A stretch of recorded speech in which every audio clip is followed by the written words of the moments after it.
Hi అండి, welcome to సంధ్య జున్ను vlogs. ఇది ఒక మినీ వ్లాగ్ అండి. యూట్యూబ్లో మన ఛానల్కి 1K ఫ్యామిలీ అయినందుకు సెలబ్రేట్ చేసుకుందామని పార్కు వెళ్ళాము. ఈ పార్కు మేము ఉండే సిటీలోనే ఉన్నాం, మేము ఎప్పుడు వెళ్ళలేదండి. ఫస్ట్ టైం వెళ్ళాము. పార్కు చాలా బాగుంది. ఇక్కడ మనకు తెలియని అన్ని రకాల మొక్కలు ఉన్నాయి. ఈ పార్కు వెళ్ళేటప్పుడు నేను ఎంత హ్యాపీగా ఫీల్ అయ్యానో, వచ్చేటప్పుడు అంత భయపడ్డాను. ఎందుకు భయపడ్డానో నేను ఎండింగ్లో చెప్తాను. ఈ పార్కు స్టార్టింగ్లో గ్రీనరీతో చాలా బాగా అనిపించింది. ఎండింగ్ వచ్చేసరికి మేము వచ్చేటప్పుడు నేనైతే ఫుల్ భయపడ్డాను.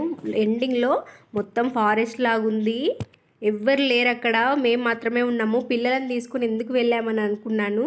అక్కడ బోర్డులు కనిపించాయి, ఇంకా అటు సైడ్ వేరే మల్కబావి కాటేజీలు ఉన్నాయి అని చెప్తే చూద్దామని వెళ్ళాము. మా ముందు కొంతమంది వెళ్ళాము, వాళ్ళు అక్కడే ఆగారు. మేము కొంచెం ముందుకు వెళ్ళాము. అక్కడక్కడ బోర్డులు, అడవి జంతువులు ఉన్నాయి జాగ్రత్త అని పెడితే ఆ బోర్డులను చూసి నేనైతే ఫుల్ భయపడ్డాను.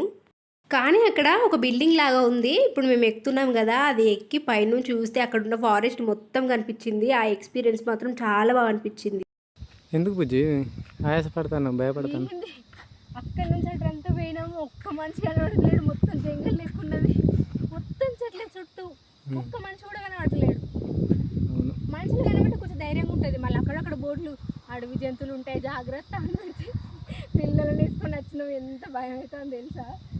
ఇప్పుడు ఇక్కడికి వచ్చి ఎంట్రన్స్ చూసినాక అబ్బా రిలాక్స్ అనిపించింది.